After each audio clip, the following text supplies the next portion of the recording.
Oh, great. Another podcast. But don't worry, I'm not here pretending to teach you anything. I'm here to dismantle what you've been told is the absolute only way to do things and ask, who told you that? Why did they tell you that? Does it actually work? I'm Kelly. This is information for the jaded, the unconvinced, and the unconventional, where taking the time to finally ask these questions can be more satisfying than having all the answers. I'm a millennial, born in 1986, which means I remember MySpace. I remember people talking about Facebook at university, but coming back to still find MySpace as being the place to be.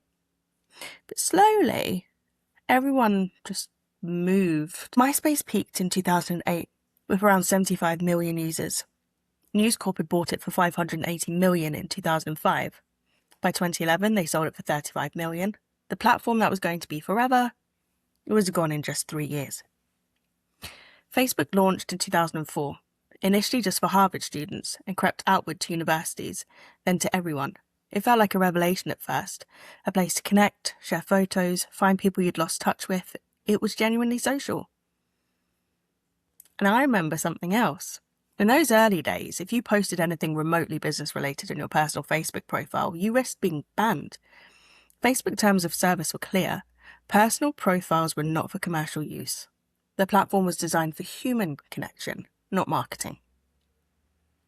Facebook launched business pages in November 2007, 3 years after the platform itself, specifically to give businesses a separate space. And even then, the first ads were just banner ads on the right-hand side of the screen. They didn't get integrated into the actual newsfeed until 2011. So for the first 7 years of Facebook's existence, your feed was entirely organic. Just people and things you actually chose to follow. By 2014, Facebook ads had become sophisticated enough that small business owners were actively using them. I did. I remember that. That's when the advice really took hold, because suddenly there was a product to sell alongside the platform. Not just a social network anymore, a marketing machine. And the message shifted from, you might want to consider having a presence here, to, you need to be here or you're invisible. Which raises the question, who decided that? And does the evidence actually support it? Okay, so, who told you that? This one comes from several directions at once. There's a business mentor who swears by it because it worked for them. There's a social media manager selling you a multi-platform package. There's a scheduling software that only exists if you believe you need to be on multiple platforms simultaneously.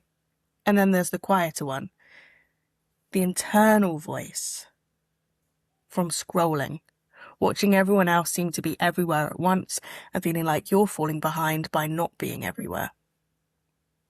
So maybe nobody told you directly and it just settled in. Often enough, from enough directions that it started to feel like fact. And here's the fundamental problem with the business mental version. This worked for me, so be like me and it will work for you too. It is one of those pieces of advice in the online business world that isn't often examined. What works for someone else comes with variables. They don't necessarily transfer. It's their specific audience, their industry, their personality, their timing, the fact that they got on the platform and the algorithm was still rewarding novelty might not still work for you. I wonder who actually looks at the stats, who looks at the research. So I do. And here's what I found. Let's talk about what actually happens to platforms, because this is the bit nobody mentions when they're telling you to claim your name everywhere. MySpace, peak of 75 million users in 2008, gone in 3 years without anyone really officially announcing it. Everyone just moved on. Clubhouse launched April 2020 during lockdown. Do you remember Clubhouse? By February 2021, it had 10 million monthly downloads and was valued at 4 billion. Business coaches were already selling Clubhouse strategy courses. There were guides on how to build your brand on Clubhouse. But by April 2021, just 2 months later, monthly downloads had crashed to 900,000. Within 6 months, it had lost 80% of its active users. According to research by UX Collective, Clubhouse retained just 8% of new users after 6 months. Twitter Spaces retained 67% of theirs in the same period. Today, Clubhouse has around 3.5 million weekly active users globally. From 4 billion valuation to essentially irrelevant, in under just 2 years. Threads launched in July 2023 and became the fastest growing app in history. 100 million users in 5 days. Within a week, the courses appeared. How to use Threads for business, how to grow your Threads audience. By the end of July 2023, just weeks after launch, daily active users had dropped 82% from peak, according to Sensor Tower. The platform nearly died. Meta's infrastructure and deep pockets saved it, and it has since recovered to around 400 million monthly active users. But here's the thing. Only 3.5% of marketers said Threads had the biggest return of investment in 2024, according to HubSpot's Marketing Trends survey. Only 8.3% actively use it in their marketing strategy. It's not a sales platform. It is a conversation platform for small business owners trying to generate actual revenue. The evidence simply isn't there. Bluesky launched publicly in February 2024, mostly attracting people who left X after Elon Musk bought it. It now has around 43 million registered users, but only 3.5 million daily active users. UK users make up less than 5% of traffic. It is not mainstream. It is not where your clients are. And yet every single one of these platforms arrived with the same message. You need to be here. Claim your name. Get in early. Build your audience now before everyone else does. None of them were on the hook if the platform died. You were. Now, Facebook and LinkedIn, two platforms that flip their identity so completely it's worth examining properly. Facebook was designed for personal connection. It was a social network. Business use was actively against the rules. Now it's one of the primary marketing channels for small businesses in the UK. LinkedIn was designed for professional networking, CVs, job hunting, business connections. That was the entire point. Now, the algorithm rewards personal vulnerability, essays about mental health, morning routine posts, divorce announcements, personal journeys, and the users, as opposed to the platform owners, police each other furiously back into professionalism. Post something too personal on LinkedIn and the comments will let you know about it. The platform wants you to be human. The culture polices you back into being professional. Two platforms flipped from their original purpose in opposite directions, and in both cases someone else decided. The platforms, the advertisers, the algorithm updates, not you, not your audience. So let's take a look at the psychology behind the guilt. Before we get to what that data actually says, let's talk about why the "you need to be everywhere" message lands so hard.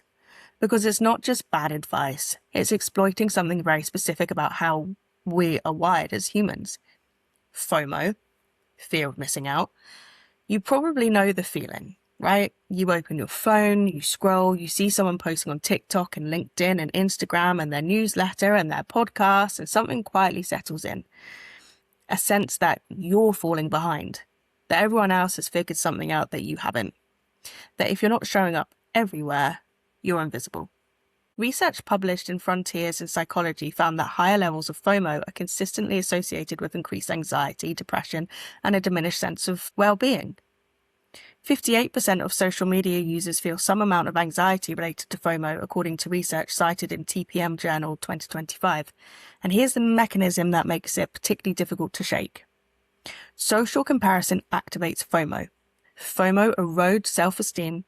Lower self-esteem drives more social media use to check what everyone else is doing, which triggers more comparison, which triggers more FOMO. It's a loop. And research confirms something that makes this even harder to deal with. People know social media is curated. They know they're only seeing carefully selected moments, but it still affects them emotionally. The logical knowledge doesn't override the emotional response. Knowing doesn't fix it. A Forbes study surveyed 100 small business owners and found that more than 80% reported feeling stressed and overwhelmed and panicking every day about their social media. The reasons given were pressure to be perfect, and everyone else is doing so much more. More than 55% were taking courses on how to improve their social media strategy. The idea of posting filled them with dread. That's not a content problem, that's a psychological response being systematically exploited. Because here's who benefits from you feeling behind. The scheduling software companies who sell you the tool to manage all the platforms you now feel that you must be on.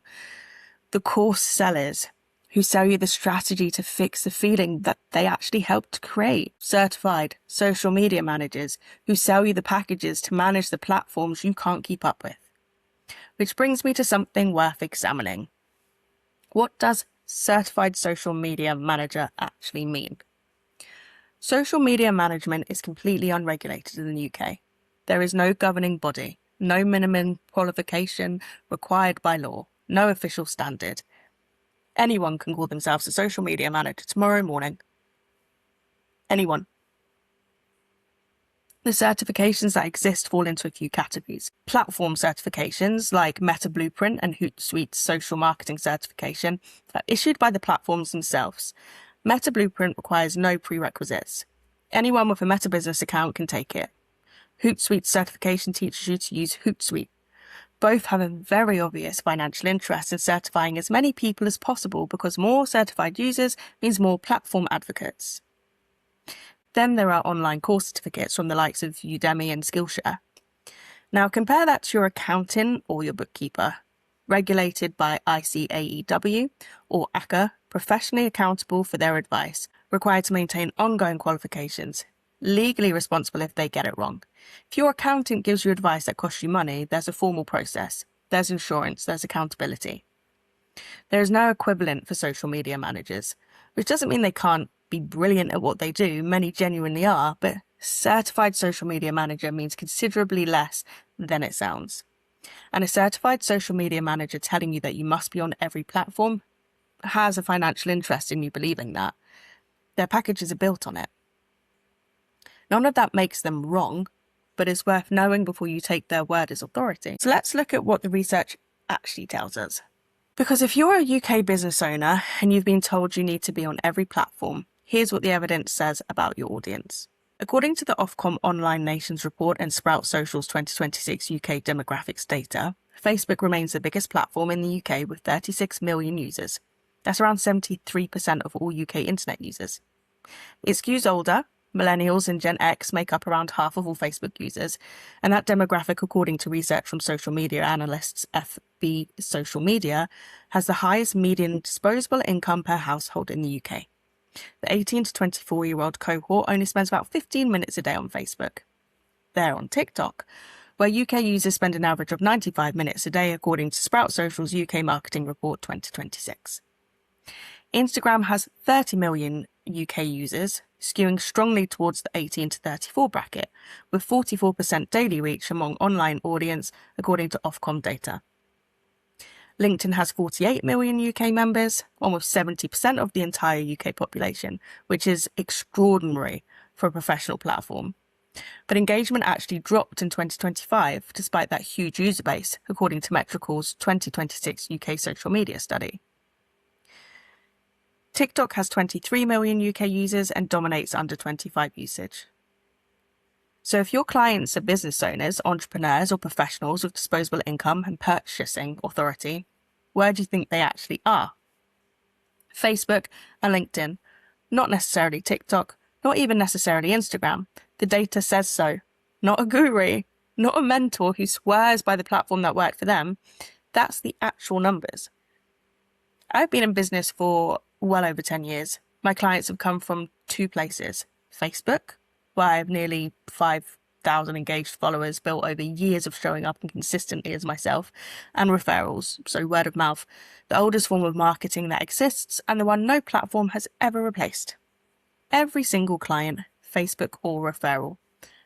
No Instagram strategy, no LinkedIn presence, no TikTok, no Clubhouse. My business, personality and content doesn't suit photo first content, so Instagram isn't really relevant to what I do, what I produce, or where I want to be. LinkedIn feels way too formal for the way I communicate, so I'm not there, and the business still works. I don't show up everywhere. I show up where my audience actually are. The algorithm doesn't actually want what you've been told to do. So here's the bit that should make every post every day across every platform course seller uncomfortable. Facebook algorithm in 2026 explicitly penalizes frequent low-quality posting, according to Webtonic's analysis of the 2026 Facebook algorithm. Pages publishing 2 low-effort posts a day get penalized. Pages publishing 2 high-quality posts a week get rewarded. That is Facebook's own system. It's not my opinion, an instruction from the algorithm itself. Posting too frequently flags your account as spammy. A string of low engagement posts signals to the algorithm that your content isn't worth showing, which then reduces the reach of your next post, even if it's good. According to Converse's 2026 Facebook algorithm research, the algorithm actively throttles content from accounts it perceives as overposting. And the most powerful signal in the current Facebook algorithm, according to OmniChat's 2026 algorithm analysis, is private shares.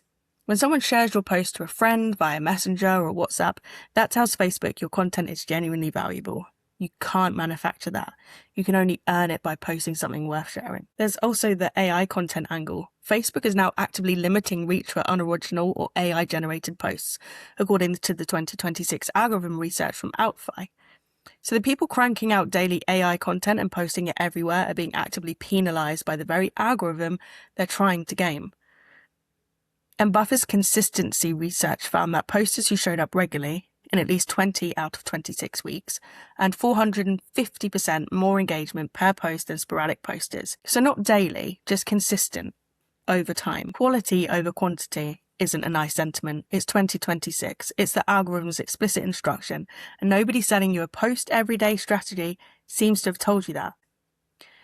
Here's another thing worth understanding about how social media functions in a referral-based business.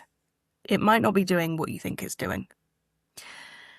When someone hears about you through a referral, they look you up, they check you out, and what they find either confirms what they've been told or undermines it. Your social media presence isn't always the thing that generates the lead. It's the thing that validates it, the credibility check. Someone hears your name, finds your socials, sees years of consistent content and a genuinely engaged audience and thinks, yes, they know what they're doing. And it's actually worth saying, you don't have to be on social media at all, depending on your business model, because show up online has been sold as be on social media, when actually it just means be findable in the way that suits how your customers actually find you. Someone who gets all their work through word of mouth needs to be findable when someone checks them out after hearing their name. That might be a LinkedIn profile that confirms you exist or know what you're doing, or even a simple website, or a Facebook page with a few years of content on it. Someone in a local service business needs to be on Google Maps and review sites. And don't underestimate having an up-to-date website. It's the one place you actually own. Social media platforms change their algorithm, pivot their purpose, or do a MySpace. Your website is yours. Nobody can take it away or decide your content doesn't fit their feed. Saying that, I didn't have a proper website until this year. And the business worked for 10 years without one, because I knew where my people were and I showed up there consistently. That's my point. Not the specific channel, not the specific platform. Taking the time to actually figure out what showing up means for your specific business, your specific audience, and the way your specific customers find you. The where depends entirely on that. Not on what worked for someone else, not on which platform launched last month, not on what this scheduling software is selling you. As long as you are somewhere, consistently, in a way that actually reflects who you are, not everywhere, not even every day, not every format, not on every platform that launches with a wave of urgency and a chorus of you need to be here, just somewhere. That's it. So, does showing up online actually work? Yes. The research is consistent on this. Nearly 2/3 of small businesses rely heavily on social media for revenue generation, according to data from the Small Business Expo Research Desk 2026. A social media presence increases brand awareness, customer base, and sales. That's very real. But the version being sold to most business owners, which is be everywhere, posts constantly, every platform, every format, every day, is not what the evidence supports. And in some cases, the algorithm is actively working against that. So, who told you that you needed to show up online? Probably quite a few people. And they weren't entirely wrong. But the version they sold you, everywhere, every day, every platform, every format, chasing every new thing that launches, isn't what the evidence supports, and it isn't what showing up actually means.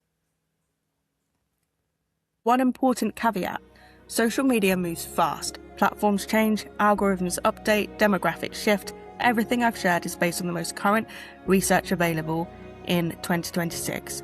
By the time you're listening to this, it may have already moved, which is actually kind of part of the point of all of this.